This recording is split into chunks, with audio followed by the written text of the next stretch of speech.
ఈరోజు నా కోసం ఆత్మీయ కార్యక్రమానికి మిమ్మల్ని అందరినీ ప్రేమపూర్వకంగా ఆహ్వానిస్తూ ఉన్నాను. అందరూ బాగున్నారు కదా? ఉదయకాల సమయంలో కొద్ది నిమిషాలు దేవుని వాక్యాన్ని ధ్యానం చేద్దాం. ముందుగా చిన్న ప్రార్థన. సర్వాధికారి సర్వశక్తివంతుడా, భూమి ఆకాశంలో సృజించిన గొప్ప దేవా నీ స్తోత్రములు. ఉదయకాల సమయంలో నీకు వాక్యమును ధ్యానించడానికి మాకు ఇచ్చిన గొప్ప సమయమును బట్టి నీకు స్తుతులు చెల్లిస్తూ ఉన్నాం. ఈ వాక్యం ద్వారా మా అందరితో మాట్లాడి మా విశ్వాసాన్ని బలపరచమని యేసు నామములో అడిగి వేడుకుంటున్నాము పరమ తండ్రి, ఆమేన్. ఈరోజు దేవుని వాగ్దానము పేతురు రాసిన 2వ పత్రిక 1వ అధ్యాయము 1వ వచనము. యేసుక్రీస్తు దాసుడును అపోస్తలుడైన సీమోను పేతురు, మన దేవుని యొక్కయు కుమారుడైన యేసుక్రీస్తు యొక్కయు నీతిని బట్టి మా వలనే అమూల్యమైన విశ్వాసము పొందిన వారికి శుభమని చెప్పి వ్రాయినది. ఈ వాక్య భాగాన్ని మనం గమనించినట్లయితే అపోస్తలుడైనటువంటి సీమోను పేతురు రాస్తున్నటువంటి మాటలు మనం చూస్తూ ఉన్నాం. మన దేవుని యొక్కయు రక్షకుడైన యేసుక్రీస్తు యొక్కయు నీతిని బట్టి, దేవుని యొక్క నీతిని బట్టి మా వలనే అమూల్యమైన విశ్వాసము, ఎలాంటి విశ్వాసము? అమూల్యమైన విశ్వాసము పొందిన వారికి దేవుని నామానికి మహిమ కలుగునుగాక.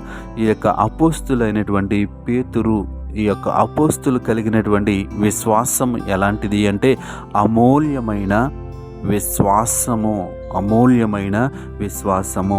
విశ్వాసము, మనకున్నటువంటి విశ్వాసము అమూల్యమైనది. ఎందుకు అమూల్యమైనది అని విశ్వాసం అని చెప్తా ఉన్నాడంటే, ఈ విశ్వాసం ద్వారా ఆది అపోస్తులు ఎన్నో అద్భుత ఆశ్చర్య కార్యాలను జరిగించారు.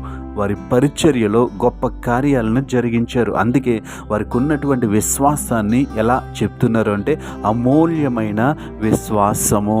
ఈ లోకంలో మనం చాలా వాటిని గొప్పగా చూస్తూ ఉంటాము, చాలా వాటిని అమూల్యమైనవిగా చూస్తూ ఉంటాము. కానీ ఈ యొక్క పేతురు చెప్తున్న మాట అమూల్యమైన విశ్వాసము. మాకున్నటువంటి విశ్వాసం ఎలాంటిదంటే అమూల్యమైనటువంటి విశ్వాసము. దేవునామానికి మహిమ కలుగునుగాక. ఈ యొక్క ఆది అపోస్తులు ఆ యొక్క త్రోవల గుండా నడుస్తూ ఉన్నప్పుడు అస్వస్థతకు గురైనటువంటి వారిని, రోగముతో బాధించబడుతున్నటువంటి వారిని ఈ అపోస్తుల యొక్క నీడ కోసము వారిని మంచములతో తీసుకొచ్చినట్లుగా మనం చూస్తూ ఉన్నాము. దేవుని నామానికి మహిమ కలుగునుగాక.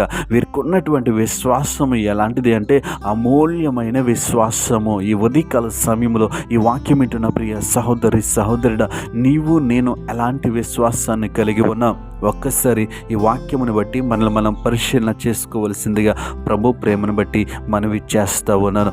మాకు కలిగినటువంటి అమూల్యమైన విశ్వాసము. దేవుని నామానికి మహిమ కలుగునుగాక. మనం ఎలాంటి విశ్వాసము కలిగి ఉండాలంటే అమూల్యమైన విశ్వాసము కలిగి ఉండాలి. ఎప్పుడైతే ఇలాంటి విశ్వాసాన్ని కలిగి ఉన్నామో, ఎప్పుడైతే ఇటువంటి విశ్వాసము చేత మనం నింపబడ్డామో, మన జీవితంలో కూడా గొప్ప కార్యములు జరుగుతాయి. మన జీవితంలో కూడా దేవుడు గొప్ప కార్యములను చేస్తాడు. కాబట్టి మనం ఎలాంటి విశ్వాసాన్ని కలిగి ఉండాలంటే అమూల్యమైనటువంటి విశ్వాసాన్ని కలిగి ఉండాలి. ఎందుకంటే ఈ అమూల్యమైన విశ్వాసము గొప్ప కార్యాలను చేస్తుంది. అమూల్యమైనటువంటి విశ్వాసము అసాధ్యమైన కార్యాలని సుసాధ్యము చేస్తుంది. కాబట్టి నీ జీవితంలో, నీ కుటుంబంలో ఉన్నటువంటి పరిస్థితులు మార్చుకోవాలి అంటే నీవు నేను ఎలాంటి విశ్వాసాన్ని కలిగి ఉండాలంటే అమూల్యమైన విశ్వాసాన్ని కలిగి ఉండాలి. మనమందరము అమూల్యమైన విశ్వాసాన్ని కలిగి ఉండటానికి దేవుడు కృప చూపించునుగాక.